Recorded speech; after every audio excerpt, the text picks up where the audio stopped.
Hello, my name is Andrew Sutherland. I'm an entomologist with the University of California.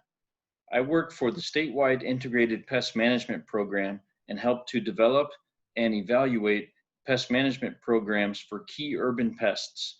Today, I'd like to talk to you about bed bugs and what you should know about these common pests in multi-unit housing environments. First off, I should let you know that there are lots of pests in multi-unit housing. Bed bugs are just one, but they are one of the major pests that contribute to public health problems. We know that bed bugs are increasingly common and increasingly problematic in California's multi-unit housing. Recent surveys of pest management professionals revealed that infestations are increasing. And surveys with housing management reveal that on average, these environments sustain 5 infestations per year. Some of our housing environments experience more than 20 bed bug infestations per year. This presentation is part of a project funded by the state of California, the Department of Pesticide Regulation, and it satisfies one of the objectives, which is to create in-person training programs for landlords and managers. We hope that you'll learn a lot about bed bugs and bed bug management, and let us know if you like the presentation. Let's talk about bed bugs. They are true bugs. That means they belong to the insect order Heteroptera, or sometimes called Hemiptera. They have piercing, sucking mouth parts, which they use to take a liquid meal, in this case, blood, from vertebrate hosts. They are completely wingless during all stages, and they undergo what we call incomplete or gradual metamorphosis. This means that juvenile bed bugs look very similar to adult bed bugs, instead of, say, a fly or a bee, which has very different juvenile stages. I mentioned that they feed on blood. In fact, they are known as obligate hematophages. This means they must feed on blood. It's the only thing that they can survive on. The first thing to consider when you think there's a bed bug problem is to ask this question: is there really a bed bug problem? If you're only faced with dermal symptoms, for instance, a rash or raised bumps on someone, it's really impossible to know if bed bugs are the culprit. There's no such thing as a typical bed bug bite. In fact, all of us respond differently to biting pests. And in order to confirm a bed bug infestation, you need to find bugs or signs of bugs. So what do those look like? You may see eggs, and these are quite small, but you can still see them with your naked eye. They're about 1 millimeter long. You may also see young bed bugs. These are the first instar nymphs, the juvenile bed bugs that have just hatched out of the eggs. They have not yet fed on blood, and their color is more like an amber or straw color. Here we see bed bugs in multiple life stages. There are adults on the bottom and to the right, and you can see that the adults are much darker in color, a brick red or brown in some cases, and the individual in the top right has just fed. Its abdomen is distended with blood. Bedbug infestations, when they are extreme, such as in the case here, are easy to spot. You will find bugs, you will find eggs, and you will find a lot of these dark fecal spots. So you see in the image here, all of these looks like ink blots. These are the fecal spots from bed bugs when they defecate. Bed bugs are what we call nest parasites. That means they feed on their host, but they do not live on the host. They actually live in the nest, which is some hiding place near where their host sleeps or rests. We also call this a harbridge. Bed bugs feed when their host is inactive. In the case of humans, it's usually nighttime when we're sleeping and resting that they come out to feed. And as I mentioned, development requires regular blood meals. in order for bed bugs to continue developing into adults and to mature eggs, they must continue to feed on blood regularly. It's interesting that bed bugs can actually survive for months without feeding. This is something to consider when you're turning over units in multi-unit housing. Even if no one has lived in that unit for a while, bed bugs can still be present. Bed bugs spread quite easily within a multi-unit housing home, for instance. So in this case, we have a bed bug that's a bed bug population that's been introduced to one bedroom.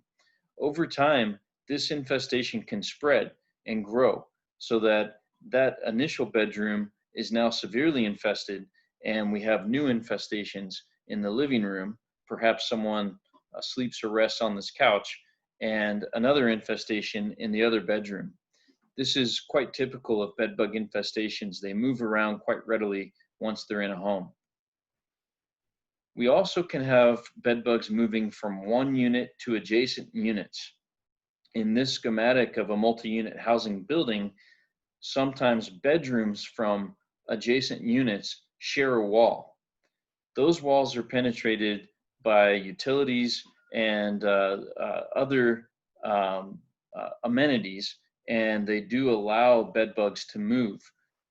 There may also be a void space behind the wall that allows bed bugs to hide and reproduce.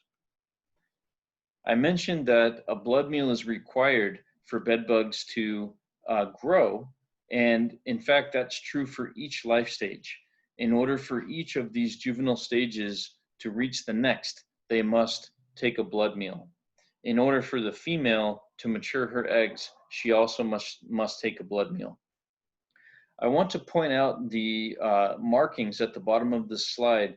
These are millimeters. This is a millimeter ruler. So all stages of bed bugs can be seen with the naked eye. In fact, the adults are 5 or 6 millimeters long. So how do we prevent bed bugs? The first way to prevent an infestation will be to prevent introduction. Bed bugs are great hitchhikers, and they often come into our communities on discarded furniture such as mattresses or other bedroom furniture. So one thing we can do is learn what to look for when we're considering taking in secondhand furniture, and try to avoid bringing bed bugs into our homes.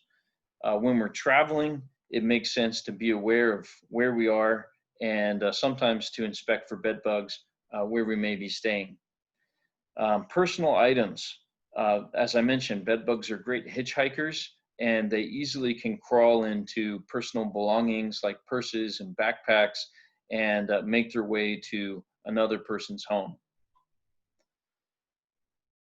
If we've tried our best to prevent introduction, we can also think about preventing establishment. Once bed bugs get into our home, they need a place to hide so that they can start to reproduce and hide from us when we're active. These are usually going to be cracks or crevices within a couple of meters of where we sleep or rest. And so if we have control over these environments, we can try to eliminate those cracks and crevices. We can try to choose wall coverings and furnishings that have limited cracks and crevices. For mattresses and box springs, which are very common hiding places for bed bugs, there actually are these mattress encasements or barriers that can be used that eliminate the cracks and crevices, especially along the rolled seam of a mattress, a favorite hiding place for bed bugs. And then, of course, appropriate sanitation and maintenance helps us to reduce clutter, and clutter can hide bed bugs and provide lots of places to hide. So I mentioned clutter. If you are faced with an environment like this in your community, it's very difficult to inspect for bed bugs and to find, especially a small infestation, because they can literally be anywhere in an environment like this. How do we inspect for bed bugs? There are different monitoring tools. The tried and true common method is just a visual or manual inspection. And that's where we're looking in places where we think bed bugs are harboring. We're looking for the bugs themselves. We're looking for their cast skins. Remember, as they develop, they must molt and shed their skin for a new one. So they'll leave those cast skins behind. Also, their eggs may be visible. Even eggs that have already hatched may still be available for you to find during inspection. Fecal spots, we have these dark fecal spots, very visible on fabrics like mattresses, perhaps a smaller speck on wooden furniture, but these are the liquid excrement that is excreted by bed bugs. We also see sometimes blood smears, and that's because when bed bugs are recently fed, they're full of blood, and someone who lives in that home may actually squish them or smear them, and then that blood is squished out. So looking for bed bugs is a difficult task. Professionals do it. They're very good at it. If you have a professional service for bed bug management, they should be doing inspections to confirm infestations. It's time consuming, but essentially you're looking at all of the places where there are cracks and crevices near where people sleep and rest. So those locations definitely will include the mattress, the box spring, the bed frame itself, and furnishings that are near the bed.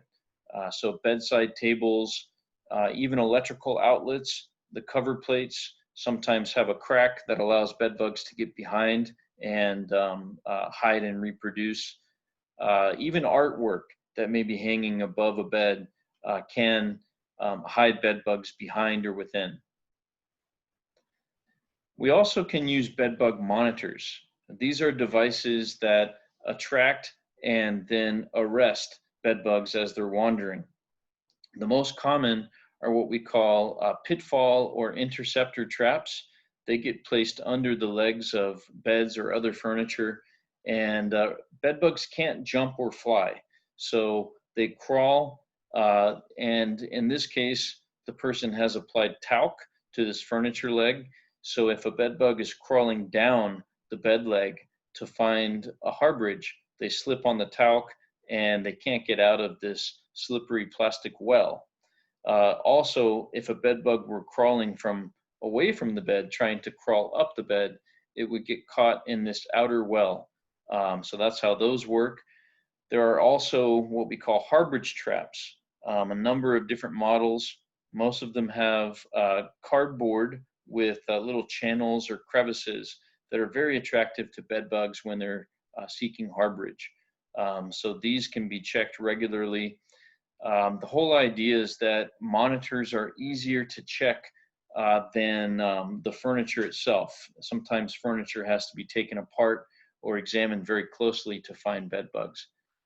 Also, canines. There are dogs that are trained to sniff out bed bugs, and these dogs are in use by pest management professionals. They need to work with a human, and the human has to be able to confirm their alert. So if a dog alerts, tells the trainer there is a bed bug infestation, that trainer needs to be able to find and identify the bed bugs, him or herself. So once we find bed bugs, how do we manage them? There are a number of different non-chemical tactics which should be considered before pesticides. A lot of times people want to dispose of infested items. This is usually not necessary, but in some cases with very high density infestations, it can help reduce the numbers right away. If you are going to dispose of infested items, they need to be clearly marked. In this case, these are some desk drawers that I photographed in San Francisco, and this person wanted other people to know that there are bed bugs infesting this item. Clutter management, we mentioned clutter before, provides a lot of hiding places for bed bugs. So if you can manage clutter, you will prevent and manage bed bugs. We talked about mattress encasements and interceptors, great tools, and they can be used non-chemically to really make the environment unfriendly for bed bugs. Laundering. This is a valuable tool. If you're able to put bedding or clothing into the laundry, the washer and dryer, you can kill all life stages. And heat is what is killing the bugs. If you can't put something into the washer, you can often throw it into the dryer. And a full cycle on hot will kill even the eggs. So very important tool. Vacuums can be used to remove bed bugs directly, provide a HEPA filter so that you're not liberating dust into the air during this process. Steam, very, very effective. You can kill all life stages of bed bugs with steam. I should add that steam is best used when you know where the bed bugs are, because it takes a long time to deliver the proper amount of steam, proper temperature of steam to an item, let's say a mattress. And so if you were going to treat a mattress, rather than treat every single square centimeter, you would want to treat the areas where you know bed bugs and bed bug eggs are present. Heat, there are different ways that we can add exogenous heat, either through electricity or propane, and we can actually heat environments above 115 degrees for 4 hours. And everything in that heated environment will be cleared of bed bugs. You will kill all life stages. There are plenty of pest control operators that offer this service. And cold, you may hear cold mentioned as a non-chemical tactic. Be careful, because bed bugs can survive days in the freezer. So cold may not be a viable tactic for you. Desiccation, this is a non-chemical tactic. There are products that can be applied usually to void spaces or areas where they're not going to come into contact with humans. And the way they work is they break down the waxy cuticle. So basically the outer layer of the bed bug's exoskeleton, they break down the wax that protects that animal from desiccation. And then all of the water that's in the animal, in the bed bug, can evaporate into the atmosphere. So desiccants kill bed bugs due to water loss. A common one is called diatomaceous earth, or DE. There are also some great silica products and some limestone formulated desiccants. It's important to realize these must remain dry if they're going to be effective. So they should not be applied in areas where there's high humidity or moisture. Also, they can irritate your lungs. So you would never want to apply desiccants in an area where they're going to get stirred up and breathed in. What about pesticides or chemical tactics? There are a number of registered insecticides for use against bed bugs. In general, they can be considered as liquids, solids, and fumigants. Within the liquids, we can divide those into what we call contact insecticides and residual insecticides. Contact insecticides are very common. They're available to the residential public, and the way they work is they kill on contact. So if you can spray bugs and sometimes their eggs, you will kill them. But if you can't see the bugs, if you're not able to spray them directly, they don't often work very well, if at all. The other kind of liquid spray is called a residual insecticide. These are almost all professional use only. And the way they work is they get applied to a surface, and bed bugs that cross that surface pick up a toxic dose of the insecticide and die. So in this example, the photo on the top right, there's a residual insecticide being applied around the perimeter of a room, and as bugs move from the void spaces behind the walls into the room, they cross that barrier, and hopefully they will be killed. There are also a lot of solid formulation insecticides. These are powders and dusts, and they should be used as the desiccants that we already talked about, and really only applied in inaccessible voids, or areas where they're not going to get stirred up, they're not going to get wet, and people are not going to come in contact with them.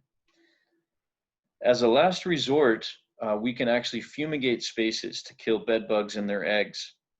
And fumigation is when a lethal gas is pumped under pressure into a structure and held there for some time. After everything has been controlled, the tarps, the plastic protection that's over this fumigated structure, they're removed, and the fumigant goes out into the atmosphere. So it's a very powerful tool, and can be used when we have a very serious bed bug infestation and we need to start from scratch with 0 bed bugs in order to move forward.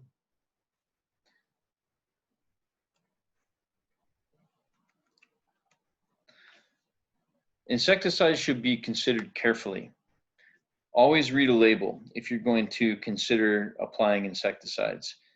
I really encourage you to work with your pest control operators. They are professionals, they are licensed to apply insecticides, and they are trained on how to read labels and comply with pesticide law. Please remember, bed bug insecticides are not labeled for application to people. People cannot be sprayed. There are very, very few products that can be applied to beds, mattresses themselves. So be very careful. You could be improperly applying something and creating pesticide exposure problems. So if you are going to apply insecticides, where do you do it? How do you do it? If you're using a contact insecticide, you really have to apply directly to the bugs. So that means you can see the bugs, you can access the bugs, and you know that your spray is contacting them. If it's a residual insecticide, you're making kind of a strategic application between the harbridge, that's where the bed bugs hide, and the host, that's the person in the room that's getting bit, and the bed bugs will cross that treated area and pick up the insecticide. In summary, bed bugs are very common in multi-unit housing. They suck our blood and they live in our nests. So our nests, remember, are areas near where we sleep and rest. Could be a bed, could be a sofa, could be a wheelchair, could be an area where we spend time resting. Bed bugs cannot be identified from bites. In fact, we need to find bugs or signs of bugs in order to document an infestation and move forward with management. Bed bugs spread very easily within multi-unit housing communities, and we need to catch these infestations early in order to avoid problems where the entire community becomes infested. Bed bug management requires good communication. I encourage you to have open communication with your tenants. The tenants should be encouraged to report so that you know when you have a problem. You can avoid having to treat an entire building if you catch 1 or 2 units early on. And bed bug management can be difficult and costly. These are even more reasons to get a handle on things early and try to prevent serious infestations. There are lots of educational resources that you can visit and review in order to learn more. Perhaps the best one that I can recommend is a product by UC Ipm. It's called the Pest Note, and it has lots of information about biology and ecology of bed bugs. There are some videos that show you how to do inspections, how to use bed bug monitors. Also, hopefully you've already visited, but we have a really great educational resource, stopbedbugs.org. We have some free online training there for your tenants and staff. This is what the UC Ipm Pest Note looks like. Lots of photos there, lots of information, and some videos, as I mentioned. Here's a screenshot of one of those videos called How to Use a Bed Bug Detector. It teaches you how to use the Interceptor monitors as well as the Harbridge monitors. I hope you've learned a lot about bed bugs and bed bug management in your community, and I encourage you to contact me with questions if you'd like to learn more. Thank you, and have a great day.